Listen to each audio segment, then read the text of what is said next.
就要站在讲台上。纵使前进是不死，绝无后退，半步身。我必须跑得更快，才能从病毒手里抢回更多的病人。此生属于祖国，此生无怨。Ici, ce sont deux photos qui vous font revisiter la genèse du Parti communiste chinois. Ici, c'est le mouvement du 4 mai. C'était un mouvement d'étudiants, en fait un mouvement de protestation des étudiants chinois contre la conférence de Versailles, qui avait décidé de donner une parcelle du territoire chinois au Japon. Parce que le Japon c'était une colonie allemande qui avait été donnée au Japon. Donc les étudiants chinois se sont levés pour protester contre cette décision impérialiste, en fait, qui était extrêmement injuste pour les Chinois. Donc de ce mouvement-là est né le Parti communiste chinois. Donc c'est effectivement le mouvement fondateur du Parti communiste chinois. Et cette photo représente un moment assez particulier de l'histoire de la Chine. C'est la naissance du Parti communiste chinois dans un petit bateau sur le lac Sud, dans les banlieues de Shanghai. Les premiers membres du Parti communiste chinois tenaient le premier congrès national dans la ville de Shanghai. Et au milieu de cet événement, ils avaient subi une perquisition policière. Donc ils ont dû déplacer in extremis la dernière séance dans ce bateau-là. Donc c'était la naissance du Parti communiste chinois. C'est à ce moment-là qu'on avait adopté la charte du Parti communiste chinois et c'était en 1921. C'était l'année de la naissance du Parti communiste. Ici, il y a le rétablissement de relations diplomatiques entre la Chine et les États-Unis, le rétablissement de la Chine dans son siège légitime au sein des Nations Unies. Ici, vous avez Thomas Sankara qui rendait une visite d'État en Chine. Au cours de cette visite, il a été reçu par le dirigeant chinois de l'époque, Deng Xiaoping. Là, cette photo vous présente le président Sankara faisait du jogging dans un parc chinois. Donc, les premières heures de l'amitié sino-burkinabé. Donc ici, quelques moments forts de la coopération bilatérale, avec notamment la présence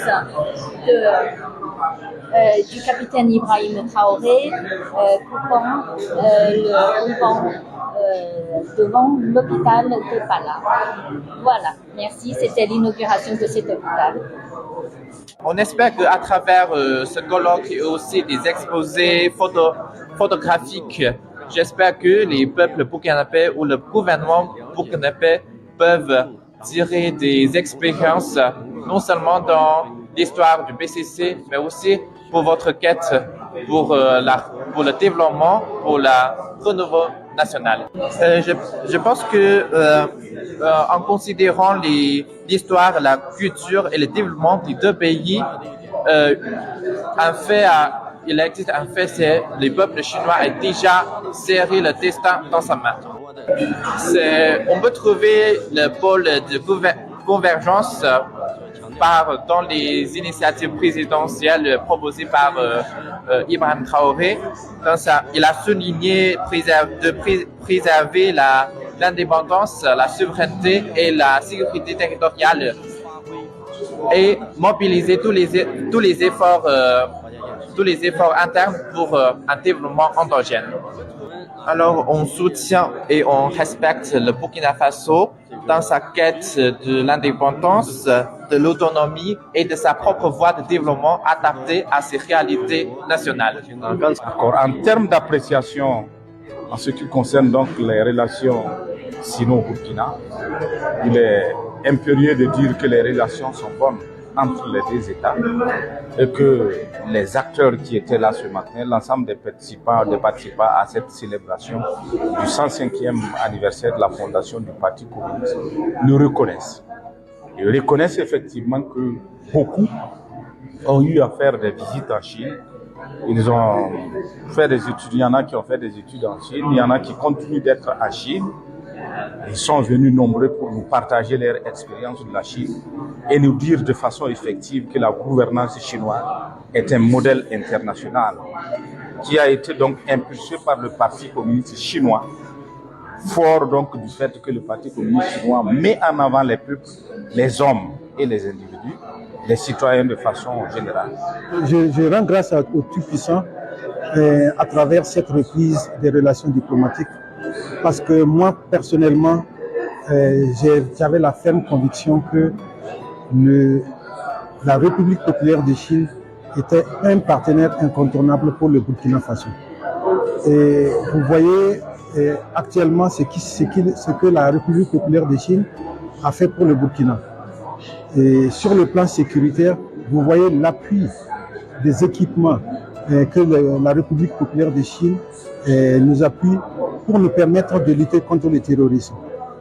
Dans le domaine de la santé, vous avez vu l'inauguration de l'hôpital de référence dont j'ai eu la chance de faire la proposition avant la reprise des relations diplomatiques, qui a été acceptée dès la reprise des relations. Et vous avez d'autres secteurs névralgiques que la Chine ne cesse d'appuyer le Burkina. Et quand vous regardez sur le plan économique, la Chine